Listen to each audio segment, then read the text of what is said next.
I love DeAaron Fox, but I'm going to tell you this.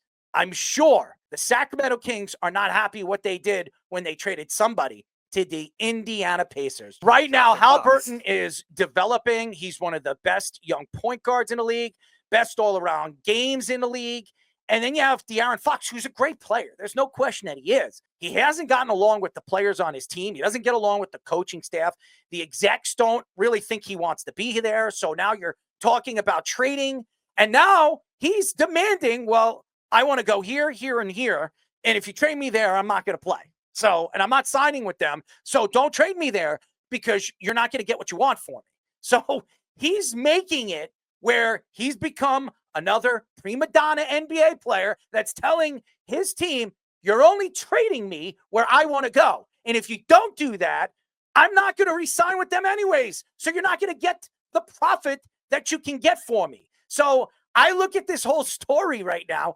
I think it's funny. Everybody's bringing their names up, just like with Jimmy Butler. Everybody's going to be talking about DeAaron Fox because if you land DeAaron Fox, could you imagine the Lakers with a point guard this good off the dribble? Forget about it. His speed with LeBron James coming up and down the court, it didn't work with Russell Westbrook. He's younger, and this guy can actually shoot. So I think there's a lot of questions to where DeAaron Fox is going to go. I think it makes more sense for DeAaron Fox and the teams that are interested in him than Jimmy Butler, because Jimmy Butler, you're going to get him for less. DeAaron Fox, you're going to have to pay top dollar. Who's willing to pay top dollar for DeAaron Fox? You know what team I think would be very interesting? If I were the Chicago Bulls right now, they need a superstar badly over there. They don't have one.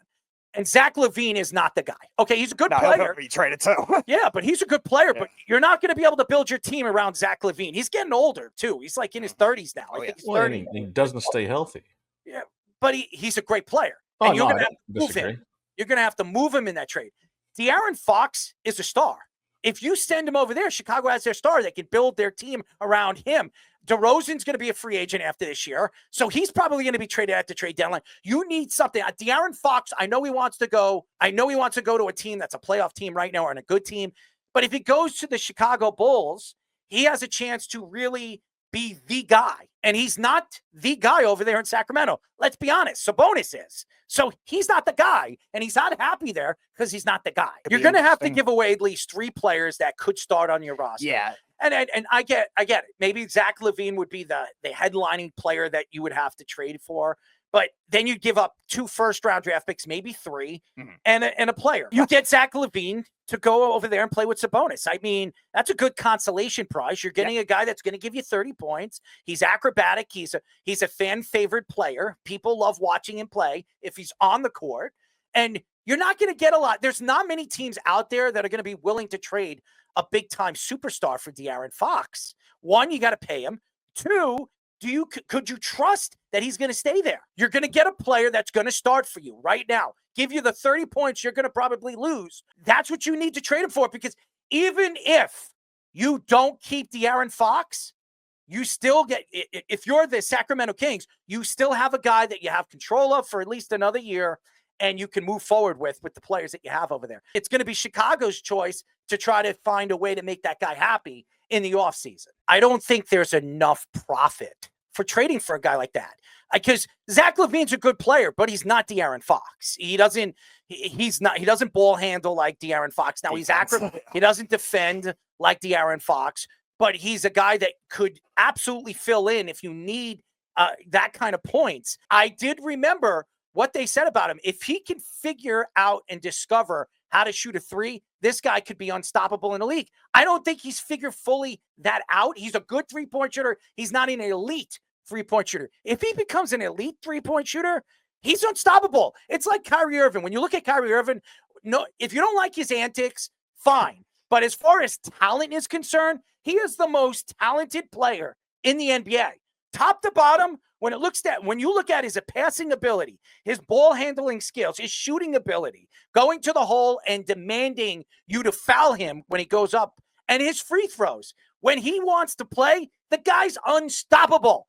DeAaron Fox has the ability to be that. He's faster than him. So he's fun to watch.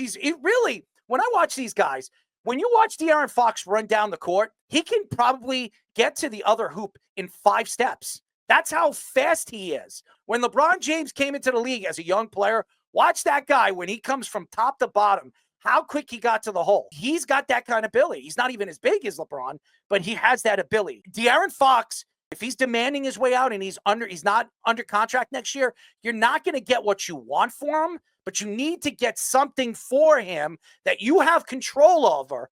If you don't, you're going to be put in a situation where you're going to get robbed. Look at the problem that's going on right now, what they're telling you with the Timberwolves. Julius Randle's not working. DiVincenzo's not working. And Karl Anthony Towns is booming right now for the New York Knicks. Yep. He looks like an absolute steal. And the other two guys look like they're on their way out. And who's really failing for that? Anthony Edwards, who has to do everything. It's a completely different thing. If you lose, and the NBA is very weird. If you have two superstars, you can win. If you have three superstars, I say superstars because it is stupid. If you have three superstars now, it doesn't work. You got to keep feeding the ball to all three of those guys. One wants the ball more than the other. You need two great players, and then the rest of the team are good players and quality players at their positions. Yep. That's what you want to be a superstar team.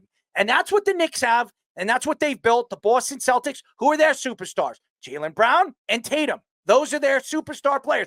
I just look at somebody like DeAaron Fox. It's not going to be a team that's going to trade away any of their superstars. So you got to look at those Orlando Magic teams.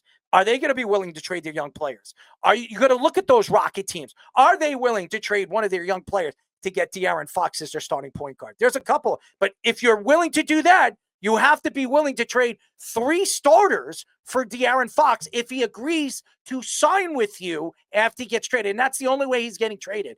He has to agree that he is going to sign with any of those teams that are making that trade.